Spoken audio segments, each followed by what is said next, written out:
araw sa ating lahat mga boxing fans sa mga panig ng mundo na bananubakbakan nating tatalakayin ngayon. Ito pa sa pagitan ni Tanong Saksimsri kontra Sergio Mendoza Cordova. Fight schedule April 13, 2026. Gaganapin po ito sa bansang Japan. So mamayang gabi na po ito ating masasaksihan.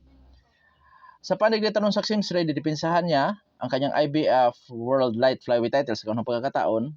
Sa panig naman ni Sergio Mendoza Cordova, rank 1 sa IBF. Sa labanan na ito, tayo pa ay maghahayag ng sarili nating fight prediction, comparison at analysis na kung saan doon pa po lamang sa ating gagawing comparison, detalyado na inyong malalaman kung saan niya ba naging yamado, saan naging dihado itong mga maglalaban.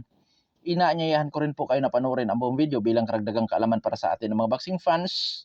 Marami rin po kayo makukuha mga basihan na posibleng makapagbibigay influensya sa inyong maging desisyon dito sa dalawang maglalaban. Bagamat andong Sports PH ay naghahayag ng prediction, mga idol, na sa inyo pa rin po talaga ang huling desisyon. Bago natin ito simulan, para po sa mga boxing fans na bago pa po lamang napadpad dito sa ating munting channel, inanyayahan ko po kayo na sana suportahan po sa pamamagitan po ng pag-subscribe, like, and share. At para po sa mga boxing fans na walang sawa na sumuporta o sumubaybay dito sa ating munting channel, taos puso po ang napapasalamat sa inyong lahat. Wala po andong Sports PH kung wala rin po kayo mga idols. So simulan na natin itong ating talakayan. Alamin muna natin ang mga background dito sa magkabilang panig. Unahin natin sa panig ng challenger, Sergio Mendoza Cordova. Bilang sa professional boxer, may pasibong kartada ito. 27 wins with 23 wins coming by way of knockout, undefeated. May edad 26 anyos at ang height estimated po sa 5 foot and 8 inches or 5 foot and 6 inches. South po ang stance, knockout ratio 85.19%. Last fight November 22, 2025, nakasagupa si Impo Milito Chabalala, panalo by third round knockout, itong si Sergio Mendoza Cordova. Eksperyensya, mga idol, ang pinakamatindi na kalaban po lamang nito ay ang katulad ni Impo Milito Chabalala, Joel Cordova sa kanyang record. At sa skills, boxer puncher, pressure, defensive, brawler, counter puncher style, napakasipag bumato ng jab, mga one-to kombinasyon. Sa defensive, back pedal, moving around, masipag talaga bumato ng suntok. Inaulit ko, masipag sumuntok, talagang power, timing at accuracy. Pagdating sa depensa, maganda rin po kanyang depensa. Durability, may tibay. So sa panig naman ni Tanong Saksimsri, bilang sa professional boxer, may presibong kartada, anti-fighter. 39 wins with 34 wins coming by knockout. May isang talo, ngunit wala pa na tabla. Sa kanya naging isang talo, knockout ang kanyang sinapit. May edad 5 anyos at ang height 5 foot and 3.5 inches na may reach na 64.5 inches. Orthodox ang stance. Knockout ratio 87.18%. Last fight, June 19, 2025, nakasagupa niya ang ating kababayan si Christian Aranita. Panalo by split decision itong si Tanong Saksimsri. Sa laban na yan, nakataya ang vacant IBF World Light Flyweight title. Experience ni Tanong Saksimsri, magangalan tayo ng ilang opponent mga idol na kung saan nasubok ang kanyang kakayahan. Sa unang tikim niya ng talo, doon nasubok ang kanyang kakayahan po talaga mga idol sa laban niya kay Masamichi Yubuki. Malaki kasi ang pagbabago sa galaw ni Tanong Saksimsri. Buhat nung mangyari yon na natiki sa ikapitong round sa laban kay Masamichi Yubuki. Mil Fajardo, nakasagupa din niya. Tinalo niya by unanimous decision si Mil Fajardo. Tapos yung dating world champion na si Masataka Tenaguchi. At syempre, ang dating world title challenger din na si Christian Aranita na ating kababayan. Yan po mga nakasagupa ni Tanong Saksimsri na sumubok sa kanyang kakayahan. Skills, boxer puncher din. Mga idol, kung bakit ko talaga pinagdidiinan si Masamichi Yubuki, kasi nga, doon po nagbago ang galaw talaga nitong si Tanong Saksimsri.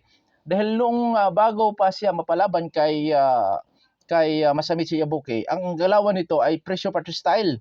Napakatindi sa presyuran, volume puncher.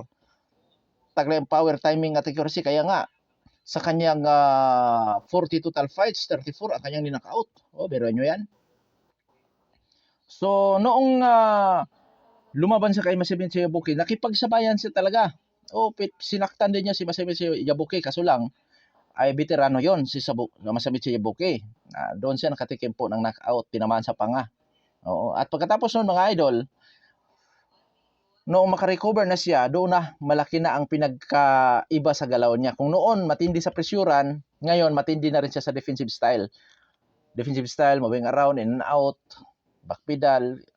Pero nandoon pa rin ang husay at ganda sa pag-atake nito kasi habang nasa opensa siya, nagpapakaluan ng kombinasyon, sabay alis, in and out, moving around, ganun siya ngayon. At tumatakbo-takbo din ang boksingero ito mga idol. Nag-improve ang kanyang opensa ang kanyang depensa. Pero ganun pa man, hindi naman ibig sabihin nun mga idol na nag-improve, hindi natatamaan. Sa laban nga niya kay Christian Araneta or kay Mel Fajardo, napabagsak pa yan. Oo, ginamitan niya ng takbo-takbo style yung dalawang Pinoy na kanyang nakalaban at tinalo niya na yun, dalawang Pinoy. Oo, lalo na si Mel Fajardo, tinalo niya. So yan po. So pagdating po sa pagbato ng suntok, masipag, makamay.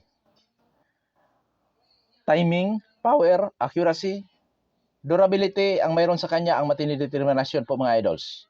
Kasi naka-recover eh. So ngayon, dadako na tayo sa ating gagawing comparison. Mga idol, doon sa bansang Japan gaganapin ang laban. Ibig sabihin, dahil doon gaganapin sa Japan, parehong dayo sila. 50-50 sa sitwasyon. Parehong dayo eh. Ranking ng box rec. Sa light flyweight division, rank 3 si Sergio Mendoza Cordova out of 449. Samantalang si Tanong Saksimsre, rank 8. So mga idol, malayong agwat sa ranking. Oo. Ngunit, pagdating po sa boxing scene, kasalukuyang world champion si Tanong Saksimsre, rank 1 naman itong si Sergio Mendoza Cordova. Oo. So mga idol, bumawi sa sitwasyon. Kung mataas sa ranking sa boxrec si Sergio Mendoza Cordova, bumawi sa Tanong Saksimsre dahil world title challenger lang niya si Cordova.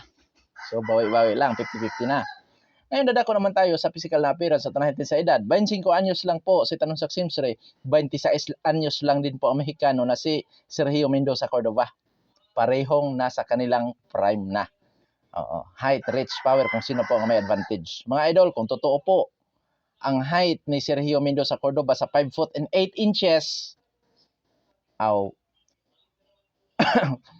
inches and a half ang itinangkad ni Sergio Mendoza Cordova kasi 5 foot and 3 and a half inches lang po si Tanong Saksimsre.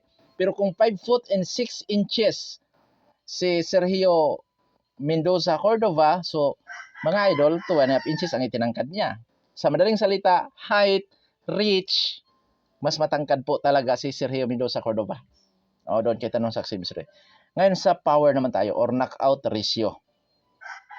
Umabot sa 87.18% knockout ratio ni Simsre. 85.19% ang knockout ratio naman nitong si Sergio Mendoza Cordova. So parehong knockout artist. Oo. Pero dito, dahil nandito tayo sa comparison, kahit gabuhok pa ang diferensya, so lamang po ng 2% sa knockout ratio of power itong si Tanong Saksimsre. So lugi man siya sa height, bumawi naman siya sa knockout ratio. Pero take note, inuulit ko ulit, na labanan ito na knockout ratio or knockout artist, hindi ratio. Labanan ito na knockout artist po mga idols. So ngayon dadako naman tayo sa activity fight, parang aktibo. Sa experience po, 60-40 in favor of Tanong Saksimsre. Lamang po talaga sa karanasan sa mabibigat na laban. Skills, parehong boxer puncher. Oo.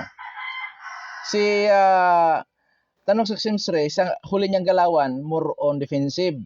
Si Sergio Mendoza Cordova naman po mga idol, malimit sa pressure puncher style, pero po hindi basta-basta pumapasok sa ring ng kanyang katunggali, kundi pinapanatili niya ang kanyang distansya. Ginagamitan niya ng jab-jab one combination. Pero parehong boxer puncher, so parehong willing ito sa inside fighting. Oo. Ngayon, wala akong nakitang kahinaan dito kay Sergio Mendoza Cordova, unlike dito kay Tanong Saksimsre, na kung saan napalaban ito sa mga Pinoy na ating kababayan, napabagsak siya.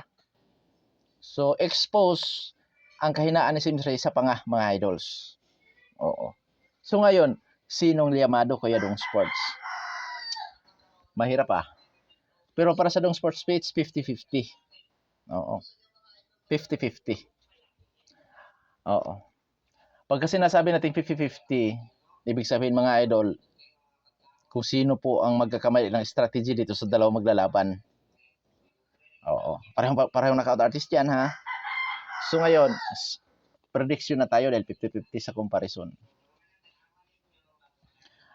Prediction ko po dyan mga idol, dito ako kay Sergio Mendoza Cordova. By knockout,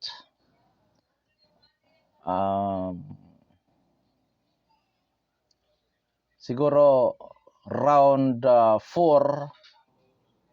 to 9. Round 4 to 9. At kahit sa late rounds, delikado pa rin kasi napakatangkad nito mga idol. Sa puntusan, Bagamat magaling na sa puntusan si Tanong Saksimsre at lamang sa liksi, or mas maliksi gumalaw kasi si Tanong Saksimsre, hindi ko nasabi kanina. Pero yung height and disadvantage power combination nitong si Sergio Mendoza Cordova, aabutin niya si Simsre. So, pabor pa rin ako kay Sergio Mendoza Cordova po mga idol na mananalo by decision. Oo. Pabor pa rin ako. So, nakauta no puntusan, Sergio Mendoza Cordova po andong Sports PH. Ngunit, sa panig naman itong si Tanong Saksimsre, dahil 50-50 sa ating comparison, yung liksi, hand speed, power nitong si Tanong Saksimsre, at yung kanyang bagong galawan po mga idol na kung saan napakalikot at hiyang siya sa suntukan na pinapanatili ang distansya, delikado din si Sergio Mendoza na ma-outbox dahil mabilis nga si Tanong Saksimsre, mas mabilis ng kaunti at may power pa. So, Tanong Saksimsre, sa panig ni Tanong Saksimsre, desisyon kasi nga hindi ko pa nakita ang kahinaan ni Sergio Mendoza. At given din na mananalo by knockout, technical knockout si Tanong Saksimsre. Bakit? Knockout artist ito. Pwedeng siya ang makatuklas sa kahinaan ni Sergio Mendoza Cordova. Maaring madali niya sa budiga yan. Baka mahina. Or baka maabutan niya sa panga. Kasi nga maliksi gumalaw si Tanong Saksimsre. At higit sa lahat may power din yan. Imposible naman sa 1 to 12 mga idol diyan makapagpatama ng mga solido din. O, di ba? Mas mabilis siya gumalaw. Mas maliksi siya gumalaw dito kay Sergio Mendoza Cordova. Kaso nga lang, kung tukuran siya dito kay nitong si Cordova, yun, mahirap yun. Dahil makatangkad. Oo. So, dito mga idol, sa comparison is 50-50, ibig sabihin, hindi katakatakang mananalo ang kasalukuyang world champion na si Tanong Saksimsre dahil may mga magagamit din po siya, which is yung kanyang liksi, hand speed, power combination, at experience. Oo. Pwede niya ma-outbox, pwede niyang maunahan din lagi itong si Sergio Mendoza Cordova dahil boxer puncher, willing din ito sa inside fighting, willing din ito sa close range sa suntukan, although marunong gumamit sa distansya ang magkabilang panig. Kaya may laban. At sa knockoutan naman, siguro late rounds, posibleng madali si Sergio Mendoza Cordova. Bakit? Sa kanyang 27 total fights, 4 pa po lamang umabot sa desisyon. Oo, so pwedeng mapagod yan sa early second half. So, doon pwedeng madali din ni Tanong Saksimsre si Cordova 10, 11, 12. Pwedeng doon yan madali naman mga idol. Baka magbago ng galaw doon po sa mga later rounds nitong si Sergio Mendoza Cordova dahil nga hindi rin ito sanay sa pang matagalan na labanan o suntukan. Pero ang lahat ng yan nakadepende sa preparasyon. At nakadepende din po sa panig ni Tanong Saksimsre kung paano siya makapag-adjust dito sa mas matangkad sa kanya. Dahil abutin talaga siya dyan. Oo. Kaso kaya nga, yung isang Tanong Saksimsre, huwag lang itong patayo sa harapan talaga ni Sir Mendoza. Dapat maging magalaw ang ulo, paa, ikot-ikutan niya yan, pakawala, mag-in and out siya ang gagawin niya dyan. Kasi mas mabilis naman talaga siya dyan mabilis naman siya ng konti kay Sergio Cordova. So mga idol, hindi katakatakang mananalo ang kasalukuyang world champion na si Tanong Saksimsre. Pero hindi yan ganun kadali na laban para sa world champion kasi nga po itong kanyang katunggal ay malakawayan sa tangkad. Pagka totoong 5 foot and 8 inches ang tunay na height itong si Sergio Mendoza Cordova. At kahit nga sa 5 foot and 4 inches o 5 foot and 6 inches, mas matangkad pa rin po talaga yan. Dahil 5 foot and 3.5 inches lang ang height nitong si Tanong Saksimsre. Kaya mga idol, malaking pagsubok ito sa kasalukuyang world champion ng IBF sa light flyweight division na si Tanong Saksimsre. Pero hindi ibig sabihin noon na wala siyang tsansang manalo dito sa laban. Bagamat andong sports page ay pumabor sa malakawayan sa tangkad na si Sergio Mendoza Cordova, pero yun nga, this is boxing, anything can happen. Hindi porket nandoon ang advantages ni Mendoza sa height, reach, may laban pa sa power, tapos pareho pa silang boxer puncher, ay nakakatiyak sa panalo. Dahil si Tanong Saksimsre po mga idol, lamang naman sa hand speed, liksi na mga galawan. Di ba? Kaya may laban, kaya nauwi sa 50-50. Oo. Hanggang dito na lamang ito Pandong Sports PH. God bless po sa ating lahat.